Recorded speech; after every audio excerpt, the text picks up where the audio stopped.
kata-kata yang ditujukan kepada orang banyak atau halayak. Kemudian yang disiapkan untuk diucapkan di depan umum. Jadi memang sudah disiapkan. Dan kita lihat kesimpulannya ya. Dengan demikian pidato merupakan teks yang mengungkapkan pikiran, gagasan, pendapat serta pengalaman seseorang terhadap suatu hal yang disampaikan di depan umum. Jadi pidato ini boleh menggunakan teks, boleh tidak menggunakan teks. Dan orang yang berpidato disebut orator. Nah, jadi tujuan kita belajar tentang teks pidato ini juga banyak manfaatnya ya anak-anak. Salah satunya adalah misal nanti kalian ingin mencalonkan diri sebagai ketua OSIS gitu. Kalian kan butuh suara yang banyak. Nah, agar kalian mendapatkan suara yang banyak itu kalian kan harus mempengaruhi teman-teman kalian atau ada di kelas kalian untuk memilih kalian gitu. Nah, jadi bagaimana caranya kamu itu berorasi atau berpidato semenarik mungkin untuk mengajak teman-teman untuk memilih kamu menjadi calon ketua OSIS. Seperti itu. Kemudian tujuan pidato. Ada 4 tujuan pidato. Nah, saya mau tanya nih, terakhir kali kalian mendengar atau melihat orang berpidato itu kapan?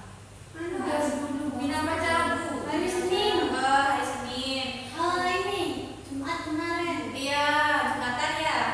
Jumatan. Hari kamu khotbah ya? Hari pendidikan. Oh ya, Hardiknas. Ya, Hardiknas kemarin. Nah, biasanya aku lagi iya, Jumatan ya, tiap hari Jumat. Kemudian kita lihat nih, tujuan pidato ada 4. Yang pertama ada sambutan atau sapaan. Bertujuan untuk menyapa para tamu yang hadir dalam sebuah kegiatan, contohnya pidato peresmian sebuah gedung atau pidato pembukaan sebuah acara. Contohnya waktu hari Kartini kemarin, itu kan termasuk pidato apa kira-kira? Pidato Pembukaan atau sambutan atau sapaan kepada audiens ataupun peserta ataupun pendengar lah. Kemudian yang kedua, tujuan pidato itu bersifat informatif. Tujuannya adalah untuk memberikan informasi kepada khalayak mengenai suatu peristiwa atau fenomena, contohnya konferensi pers. Kira-kira dari kalian ini contoh tujuan pidato informatif itu apa? Memberikan informasi. Ya, memberikan informasi. Contohnya seperti pidato pengumuman ya. Bisa ada apel apa gitu, nanti kepala sekolahnya memberikan info bahwasanya besok tanggal 6 libur karena ada renovasi sekolah, misalnya seperti itu. Kemudian yang ketiga tujuannya adalah persuasif seperti yang disebutkan oleh Adik Ida tadi ya, untuk mempersuasif atau untuk mempengaruhi, untuk mengajak. Nah, ini contohnya adalah pidato tentang pentingnya vaksinasi COVID karena waktu itu banyak masyarakat yang skeptis terhadap vaksin COVID, katanya malah jadi positif COVID. Jadi Presiden Jokowi turun tangan untuk pidato dan mengajak masyarakatnya untuk vaksin COVID. Kemudian yang keempat ada rekreatif, bertujuan untuk menghibur khalayak melalui lelucon atau humor. Biasanya kan Bapak Ibu guru kalau ngajar atau pidato di waktu upacara itu kan biar tidak bosan diselingi dengan humor atau lelucon seperti itu. Nah, kira-kira ini stand up comedy masuk gak sih kalau ini tujuannya rekreatif?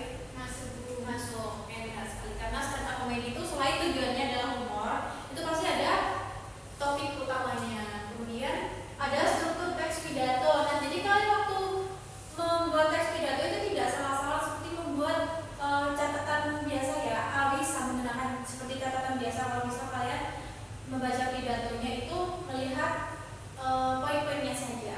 Tapi ada struktur teks pidato apabila kalian nanti dibina lomba untuk membuat teks pidato. Yang pertama ada apa di situ? Pembukaan. Pembukaan itu biasanya isinya apa? Seperti assalamualaikum, selamat pagi. Kemudian dilanjutkan dengan puji syukur kehadirat Tuhan Yang Maha Esa. Kemudian pengantar mengenai isi pidato.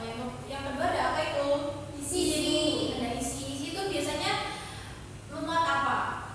Informasi yang ingin disampaikan. Kemudian ya memuat ide atau gagasan, intinya menjadi tujuan dalam pidato. Kemudian yang ketiga ada penutup yang berisi kesimpulan dari pidato yang disampaikan berupa nasihat. Apabila itu pidatonya persuasif, seperti contohnya ingat teman-teman, jangan membuat